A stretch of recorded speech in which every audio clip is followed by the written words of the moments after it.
स्वागत है आपका हमारे चैनल पर। आपके लिए एक नई कहानी के साथ हाजिर हूँ। आज की कहानी बहुत ही इंटरेस्टिंग होने वाली है, तो वीडियो को पूरा ज़रूर देखिएगा। और मुझे लगता है चैनल को तो आपने सब्सक्राइब कर ही लिया होगा। तो चलिए देखते हैं आज की कहानी। किसी गांव में एक सुनार रहता था। वह बहुत गरीब था।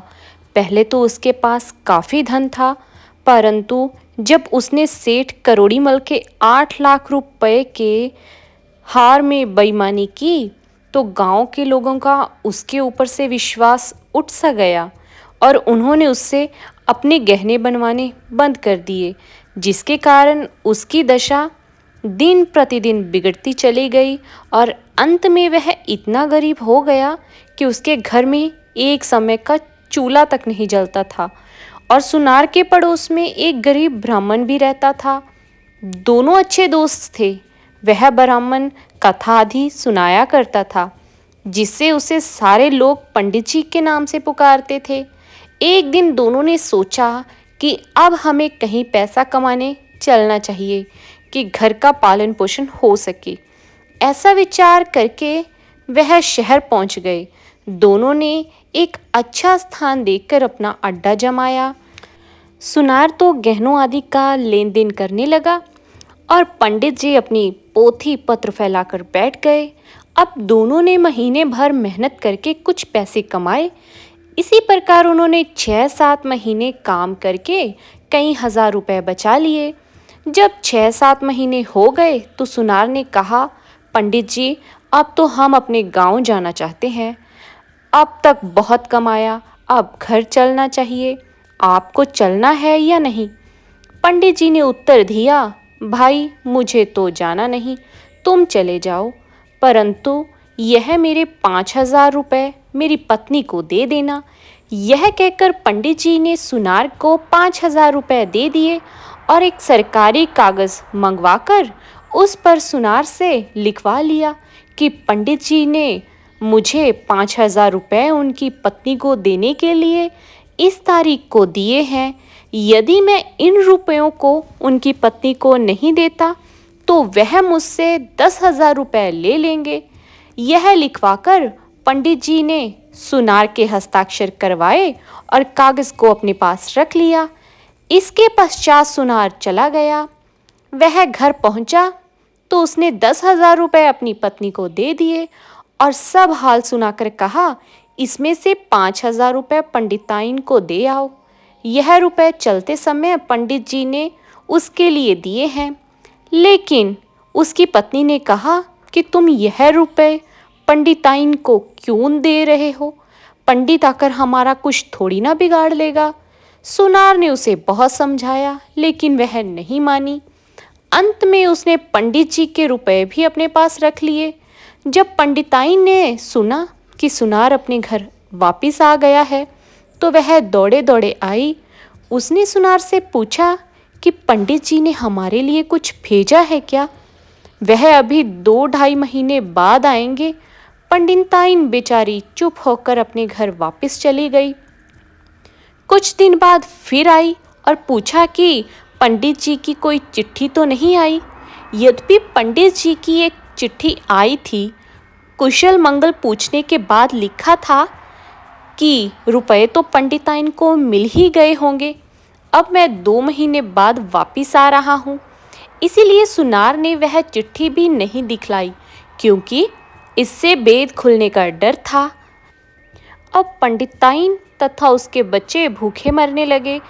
कभी कभी पंडिताई पंडित जी का हालचाल सुनार से पूछने आ जाती, लेकिन उसे कोई ठीक जवाब नहीं मिलता। 2 महीने बाद पंडित जी एक दिन 25,000 रुपये और कमाकर घर लौटे। इधर सुनार भी 20-25 हजार गांव में कमा चुका था। पंडित जी जब अपने घर पहुंचे तो उन्होंने अपने लड़के को पुकारा। उसकी पत्नी समझ गई कि पंडित जी आ गए हैं। उसने झट से दरवाज़ा खोला। पंडित जी तो बड़े हट्टे कट्टे हो गए। शहर में उन्हें अच्छा खाना पीना मिलता था, किंतु जब वे अपने घर में घुसे तो उन्होंने देखा कि उसकी पत्नी तथा बच्चों की बड़ी बुरी सी हालत हो गई है। कपड़े तथा शरीर तो इतने गंदे दिखाई देते कि मानो अभी धूल में लेट कर आए हों। घर की ऐसी बुरी हालत देखकर उन्होंने अपनी पत्नी से पूछा, घर की ऐसी हालत क्यों हो रही है? उसकी पत्नी ने कहा, आपने तो वहां पर सोच ही लिया था कि घर की कोई सूध ही नहीं लूंगा, चाहे जो भी हो जाए।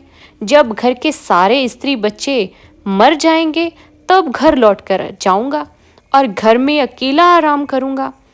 पत्नी की बातें सुनकर पंडित जी ने कहा, कैसी बातें करती हो? मैंने तो मित्र सुनार के हाथ 5,000 रुपए और एक चिट्ठी भी तुम्हारे लिए भेजी थी। पत्नी ने कहा, क्यों झूठ बोलते हो? कौन से रुपए? कहाँ भेजे थे? 5,000 रुपए और चिट्ठी? मुझे तो पता नहीं। मुझे तो एक पैसा भी नहीं मिला और ना ही कोई कागज़ का टुकड़ा मिला। पंडित जी को शक हुआ कि कहीं सुनार ने चिट्ठी और रुपए दबा तो नहीं लिए। झट से वे अपनी पत्नी को लेकर सुनार के यहाँ पहुंचा। सुनार ने पंडित को देखते ही समझ लिया कि यह रुपयों के बारे में कुछ कहने आया है। पास आने पर सुनार बोला, राम राम पंडित जी, कहो कैसे आना हुआ? पंडित जी ने राम राम करते हुए कहा, क्यों भाई, तुमने रुपए और चिट्ठी तो बिल्कुल दबाकर रख लिए। सुनार ने चौंकने का नाटक करते हुए कहा, कैसे चिट्ठी और कैसे रुपए? पंडित जी ने झट से वह कागज जिस पर शर्त लिखी हुई थी दिखलाया, लेकिन सुनार बोला, मुझे कुछ नहीं पता, तुम मुझे बेवकूफ़ बना रहे हो, मुझसे रुपए ऐंठना चाहते हो। पंडित जी समझ गया कि यह ऐसे रुपए नहीं देगा। वह वहाँ से सीधे कोतवाल पहुँचा और कोतवाल पहुंचकर कोतवाल साहब से कहा कि उसके पैसे सुनार ने दबा लिए हैं। कोतवाल ने पूछा कि कितने रुपए थे? तो पंडित ने कहा कि 5,000 रुपए। मेरे रुपए मुझे दिलाने की कृपा कीजिए। इतना कहकर उन्होंने वे शर्त वाला कागज़ कोतवाल को दिखाया। कोतवाल ने कागज़ देखा तो उससे विश्वास हो गया कि रुपए पंडित जी ने सुनार को दिए थे। उसी समय कोतवाल अपने 2 सिपाहियों को लेकर पंडित जी के साथ चल दिया। जब वे चारों सुनार के घर पहुंचे तो वह सुनार सिपाहियों और कोतवाल को देखकर बहुत डर गया। उसने वहां से भागना चाहा, लेकिन उसे झट से एक सिपाही ने पकड़ लिया। कोतवाल ने सुनार से पूछा, पंडित जी के रुपए कहाँ हैं? सुनार ने आश्चर्य दिखाते हुए कहा, कैसे रुपए कोतवाल? तो कोतवाल ने उसे वह कागज़ दिखलाया जहां पर रुपए देने का प्रमाण लिखा हुआ था। सुनार उसे देखकर बोला, यह बिल्कुल झूठ है। कोतवाल ने जब ये सुना तो उसने बगल में से कोड़ा निकालकर तड़ाक से सुनार को जमा दिया और कहा, यह हस्ताक्षर किसके हैं? यह सुनार की मोहर किसने लगाई? कोड़ा पढ़ते ही सुनार डरते हुए बोला, सरकार, सच कह रहा हूँ, मैंने रुपए नहीं लिए। इतने में एक सिपाही उसके कमरे में से एक चिट्ठी उठा लाया तथा कोतवाल को चिट्ठी देते हुए बोला, देखें हजूर, यह चिट्ठी किसकी है? कोतवाल ने चिट्ठी लेकर पढ़ी। यह वही चिट्ठी थी जो पंडित जी ने सुनार को दी थी। कोतवाल ने उसे पढ़कर कहा, देख दूसरा प्रमाण, यह रहा, या तो सारे रुपए ला कर दे, नहीं तो तुझे इतनी मार लगाऊंगा कि तेरे होश ठिकाने आ जाएंगे। अब सुनार बहुत डर गया। उसने झट से 10,000 रुपए लाकर पंडित जी को दे दिए, लेकिन कोतवाल ने कहा, अभी 2,000 रुपए और सजा के रूप में पंडित को दो। आखिरकार उसने 2,000 रुपए और लाकर पंडित को दे दिए। पंडित प्रसन्नतापूर्वक अपने घर को चला गया। कोतवाल सुनार को हथकड़ी पहनाकर जेल ले गया। वहां पर उसे 6 महीने की सजा हो गई। कुछ दिनों में उसके घर का बचा हुआ धन भी समाप्त हो गया और उसकी पत्नी को मांग मांग कर अपना गुजारा करना पड़ा। बेईमानी का यही नतीजा होता है। इसीलिए हमेशा हमें अच्छे कर्म करने चाहिए, कभी भी किसी के साथ बेईमानी नहीं करनी चाहिए। तो कैसी लगी दर्शकों आपको ये कहानी? अगर आपको ये कहानी अच्छी लगी तो प्लीज़ हमारे चैनल को सब्सक्राइब कीजिए। धन्यवाद।